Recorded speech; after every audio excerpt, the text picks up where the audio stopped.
But one of these things, I'm really excited about this guest tonight because he is a articulate man that is changing the world. Literally, I see him doing his thing all over social media. He is well respected, well degreed. And listen, I'm excited to have the doctor. I want to know, is there a doctor in the house somewhere, yo? Is there a doctor? And I think we do have a doctor who's going to be able to talk to us, to shed some light.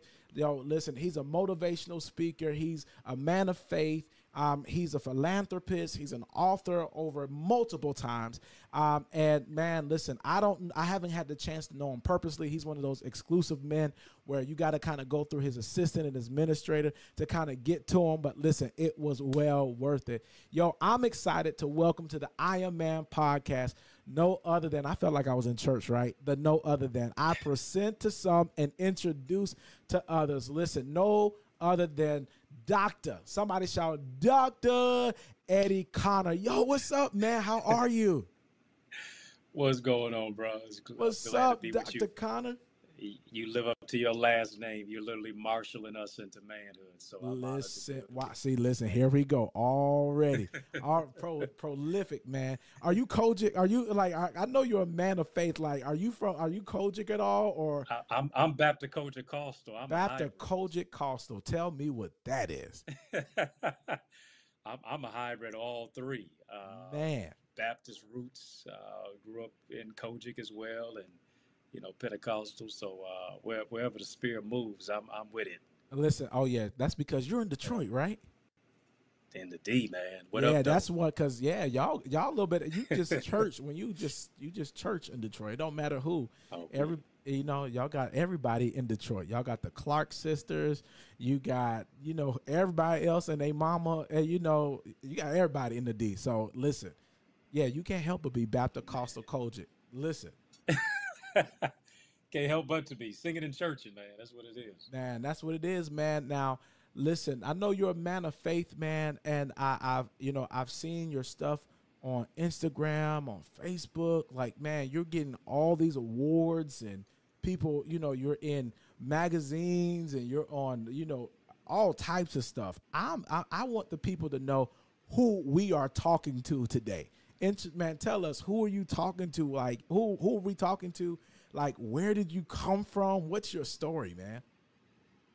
Yeah, I really sincerely believe that service is the rent we pay for the space we occupy. And so being a servant leader is what it's all about. Is really what I do I've written 14 books now. Wait, hold up. Wait a minute. Wait. I ain't going to let you skip past that. What? Yeah, man. Yeah.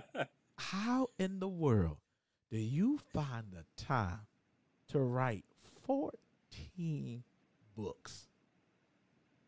I've underachieved. I've underachieved for sure.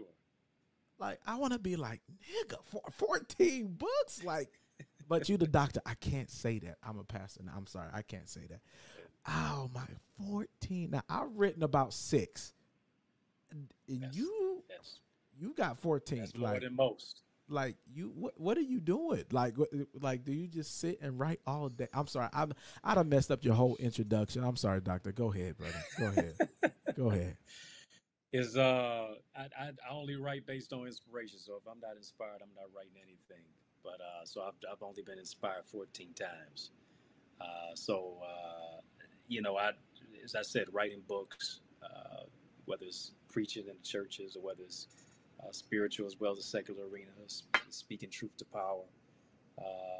When you think about social justice and really caring for the least, the lost, the left out, the overlooked, the underserved, the underrepresented. And then professor at a college, done a lot of guest lecturing around the country, whether it's been at Georgetown, whether it's been at Mayor Grove College, whether it's been at Wayne County Community College District, many of those colleges as well. And it developed a mentoring program for our young brothers called Boys to Books, empowering young men through literacy, leadership, life skills, and enrichment. Worked in Congress for a few years as an assistant, and we developed a resolution that President Obama created to develop My Brother's Keeper. And so just doing the work. Grew up in Kingston, Jamaica. Yeah, Uh, man. yeah, man, real thing, man. Yeah, And real thing. Real faced thing. one of my greatest hurdles, circumstances, and challenges. Diagnosed with stage 4 cancer at the age of 15. Uh, we had the movie The Color Purple on the screen. I tell you, just like Sophia, all my life I had to fight. Yeah. And so to bounce back from a setback, to find the can of cancer, and to believe Psalm 118:17 says, I shall not die but live and declare the works of the Lord. I'm blessed. 2023 marks 23 years being cancer free. What? Yes, sir. Now I'm normally not stunned. I have to be honest.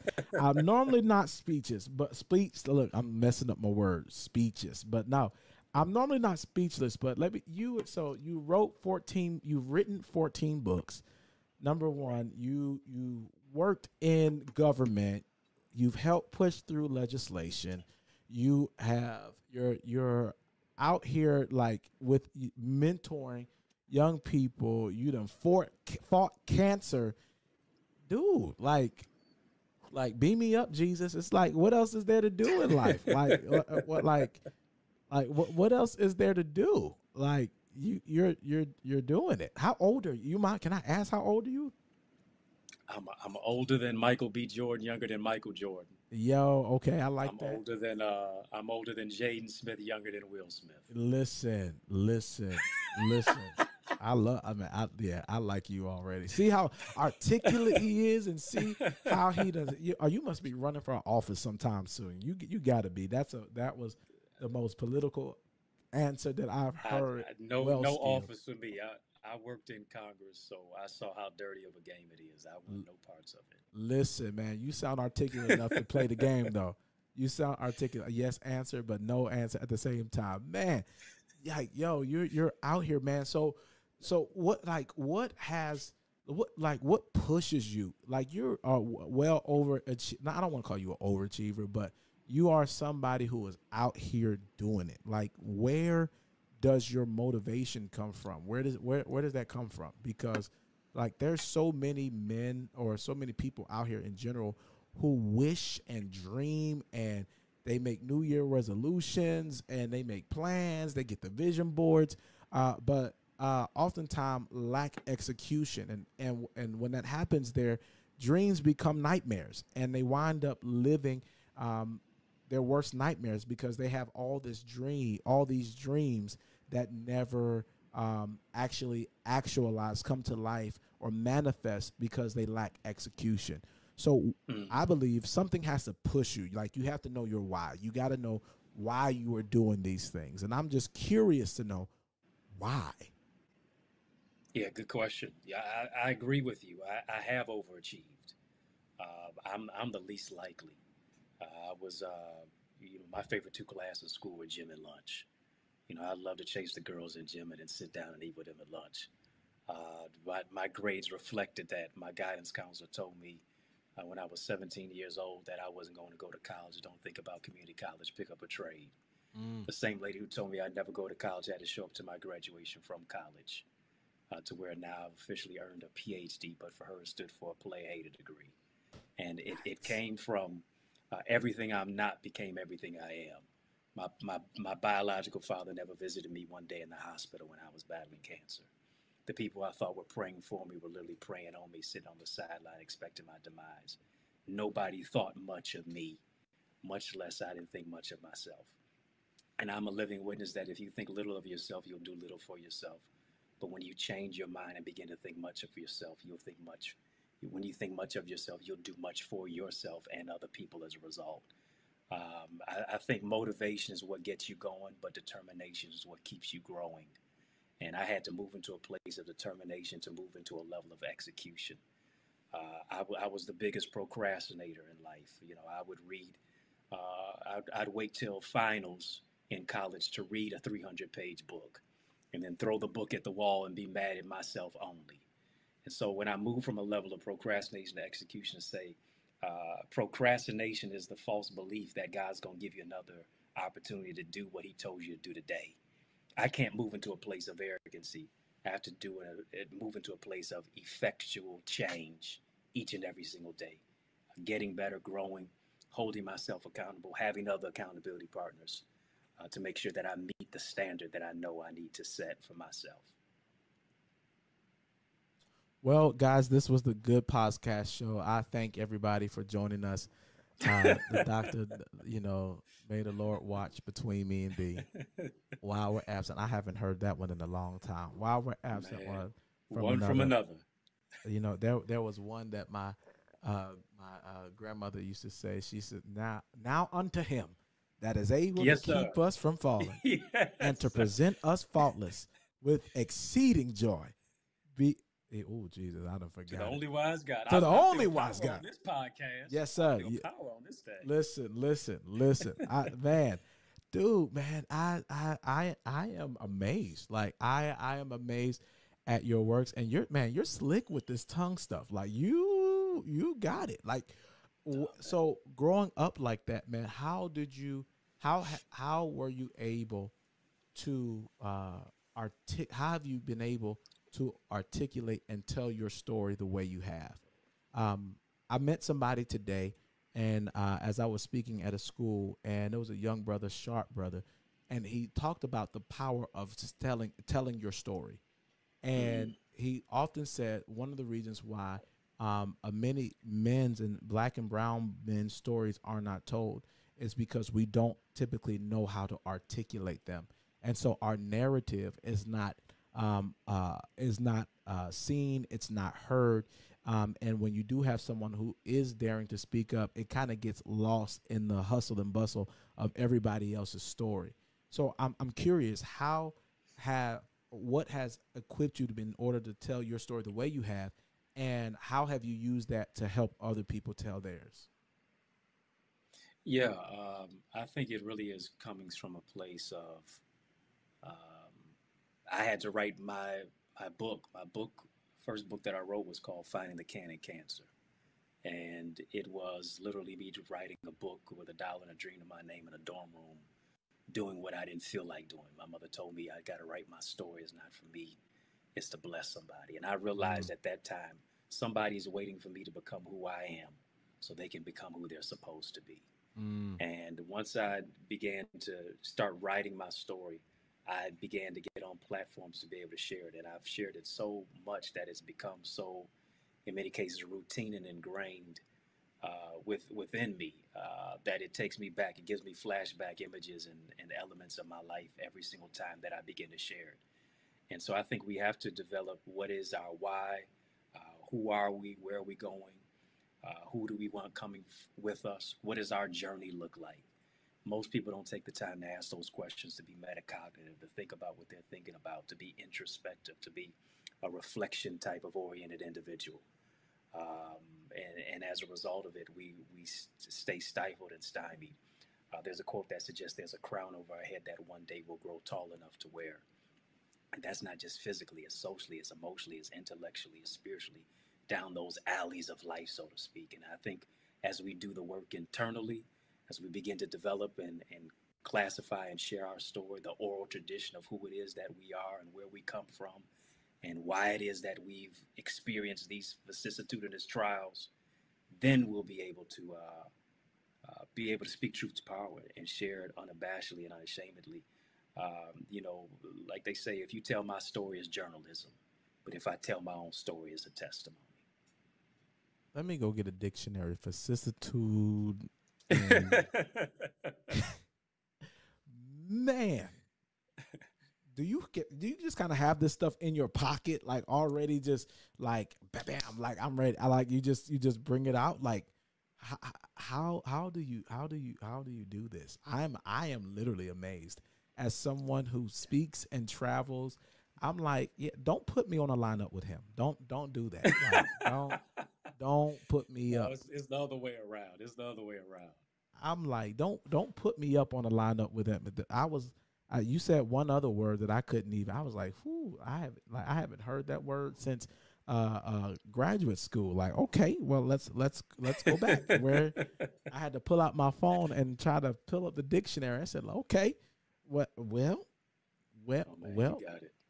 So, man, tell me about your mentor, your passion for mentoring. Why do Yeah. you think mentoring is so important? I think it's important. I think life teaches you in two ways, mistakes and mentors. It's better for you to learn from the mistakes of a mentor than for you to bump your head and to make your own.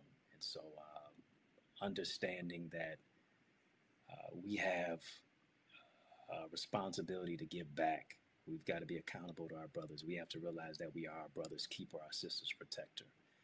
And so I grew up without a father. When he was there, when he was when he was present physically, he was absent spiritually, socially, and emotionally. And so, to thanks be to God that I was able to have other positive male mentors come into my life and help me along the way. But there was always a gaping hole in my life to where the 13, 14, 15-year-old boy, the trauma of what it is that I experienced, was not affirmed. Mm. And so being able to give back to help other young brothers move forward and stand in proxy for an absentee father, to show them that reading is not an effeminate thing. You can get an education. You can lead and succeed, and none of that makes you less than a man. It makes you all that and more. And so I just took the time to share and to create an after school program called Boys to Books, empowering young brothers through literacy, leadership, and life skills enrichment. Show them, yes, the hard tactical things of life, but also the soft skills. How to look at somebody in the eye and have confidence and shake their hand and introduce yourself. How to tie a tie and be tied to success. How to actually wear a tailored suit and not just wear a suit when you're going to meet a judge. Mm. How to connect with a police officer and not let it be your first time when you getting handcuffed. So to show our brothers that there's value in themselves, they got to love themselves and know their worth. And that's not just for sisters, it's for bold, bright, brilliant brothers as well. Mm. Bold, bright, brilliant brothers as well. Yo, Mm-hmm. that's dope, man. I'm curious to know, like, what feeds your soul? What is something that you do for, you sound like you give out a lot. What is something that you do to feed you, to give you life, like to strengthen you? Yeah, over the years, I've gotten better with self care because I realized that I got to put myself on my schedule and I I gotta can't put pour me from an first. empty. I gotta put me Right, first. I just about to, right. I gotta put me first. I think that's the inward cry of most men, but we so tough that we won't even tap into it.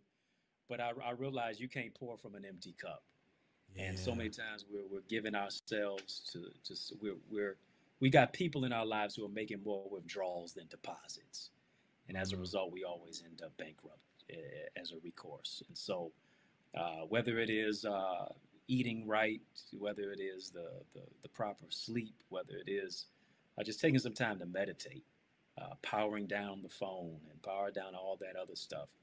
And something I religiously do. I go to the gym. I know I'm doing some hard laborious work and picking up weights and this, that, the other, but it becomes a second sanctuary for me as a way to relieve stress and Mm. to tap into opportunities to explore mental health and just to better myself. Whether that's reading as well. So, Better yourself. How all of much it. better can you be, bro? Like, Man, how much better please. can you be? I'm not flashy because I'm flawed. So I'm trying to get better. If you open the doors of the church, I will gladly step on in, brother. I'm I'm not trying to get better for sure.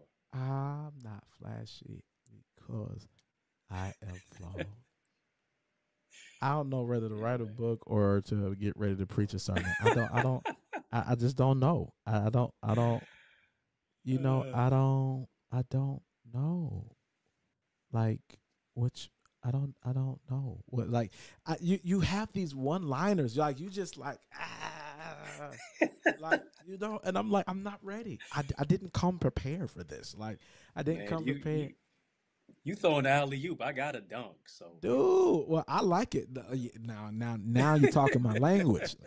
Now you throw the ball, yes, I'm not sir. gonna miss. Like, right? I'm not gonna miss. I hear that. Facts. I hear that, man. So you've succeeded in a lot of things, and I'm honored to even have the chance to talk to you, man. What would you say to the brother that's out there, let's say, who maybe hasn't accomplished all that he desires, like, and he feels like he's a failure. He looks on social media, he looks at his family sometimes, and maybe they're disappointed. He thinks they're disappointed, and he's looking at his dreams, and it's like, yo, I'm not doing, or I'm not doing what I feel like I need to be. I'm not where I am in life, financially, socially, physically, economically, spiritually, relationally.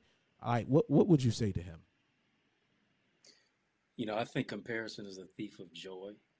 And one thing that I believe is that um, sometimes we're competing with people we need to be learning from.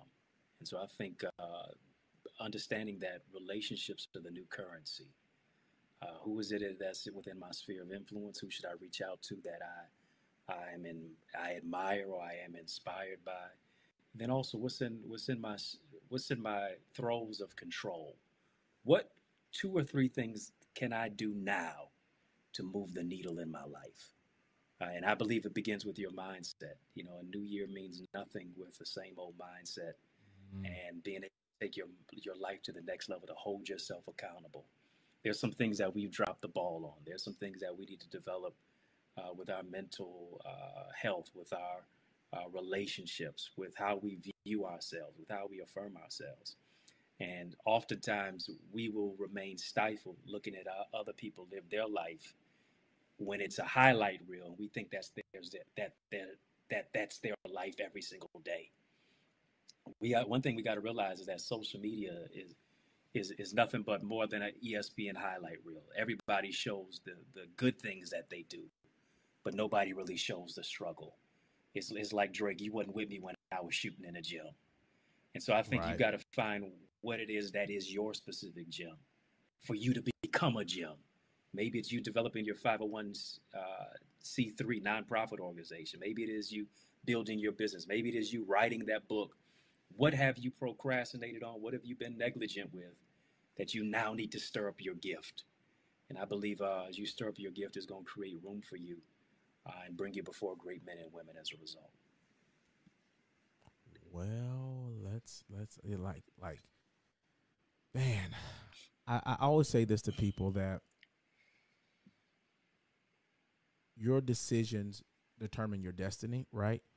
But Mm. and That's good. oftentimes, yeah, in my head, I'm trying to think as many one-liners that I can to match, kind of what kind of match your energy tonight, during this show. So, yeah, your decisions, that's the best one I can come up with at this moment. But yeah, your decisions do determine your destiny.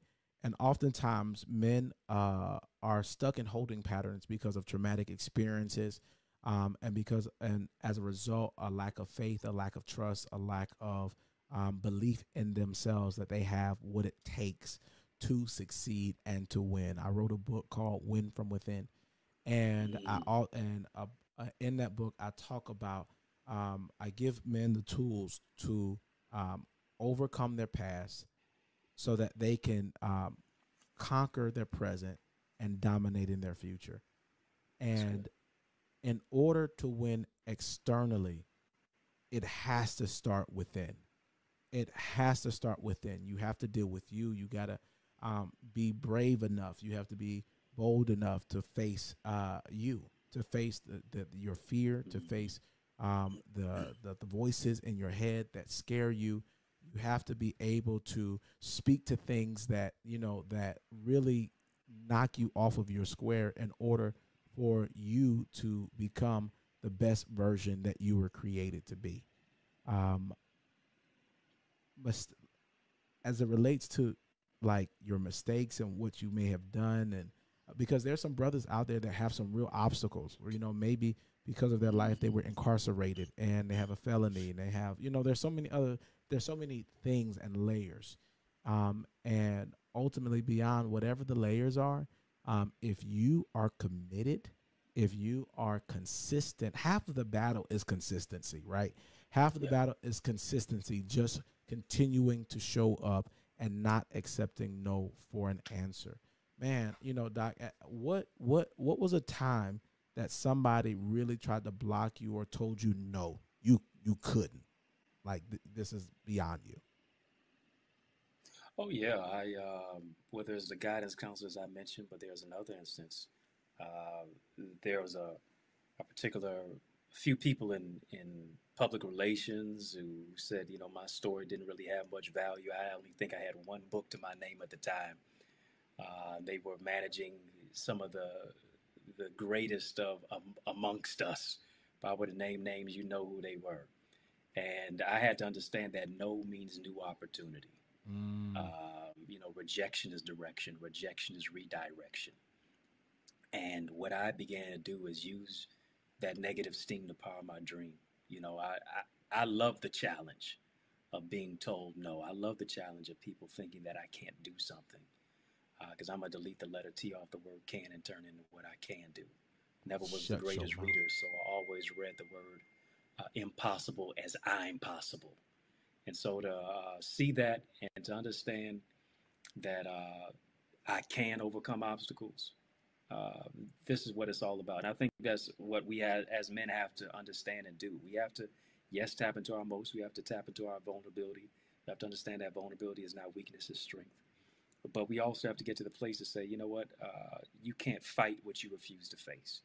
You can't Mm, address what you won't confess. You can't heal from what you refuse to deal with. You always trip over things when you're ego tripping. You always fall. And so if we don't really address our pain and even some of the ramifications behind it, we'll always bleed on people who didn't cut us, rather mm. than cutting our teeth into our purpose. And so I think that's really what it comes down to. It boils down to with that aspect. Uh, what may have been painful can ultimately become purposeful. Yeah, man.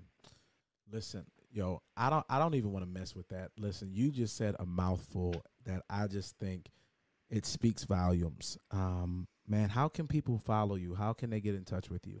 Where can we see you? Yeah. I like to say the revolution not only be televised, it'll be digitized. And Man, so jeez. connect with me at on my website, eddieconnor.com, EDDIECONNOR. Put some respect on my name, CONNOR.com. Facebook, Instagram, Twitter, TikTok. We don't stop at Eddie Connor Jr. EDDIECONNOR. And then connect with me. Join my academy where we empower you to soar into success and purpose. It's called the Eagles Academy. We're causing you to mount up on wings as an eagle. I turn your purpose into profit, your ideas into income, your contacts Let's into contracts, go. Let's the go. restoration, the transformation of what it is. www.theeaglesacademy.com. Yo, did y'all get that? Like that's yeah. Can I take a class on how to be as smooth as you? Like, is there? Do you teach that in the academy? I'm a speaker myself, but I'm like, I just need it just rolls off your tongue like you just smooth. Like, yo, I'm like, I'm how glad you asked. We talk about motivational speaking and really how to share your story, developing your identity as a speaker, all that in the academy. Yeah. yeah, now see that I know how to do, but I need this. I need the one liner class. Like it, I just need like a one liner class. Like that's the Baptist side of you. That's what that is. That's the Baptist side. Them Baptist y'all, the Baptist preachers. They them one liners is it, boy. Like and you got it. You have it, man. I'm just like, Yeah. That's a lot of media training too, because the Baptist preachers got a 3 point sermon. When you're doing media, you got to put it into one. listen. Let me know. I want to take that class. Everybody, Dr. Connor will be doing a one-liner class exclusively on the I Am Man podcast. All right, listen, I love y'all. Y'all have a good one. Yo, follow Dr. Connor. He's amazing. Yo, peace out.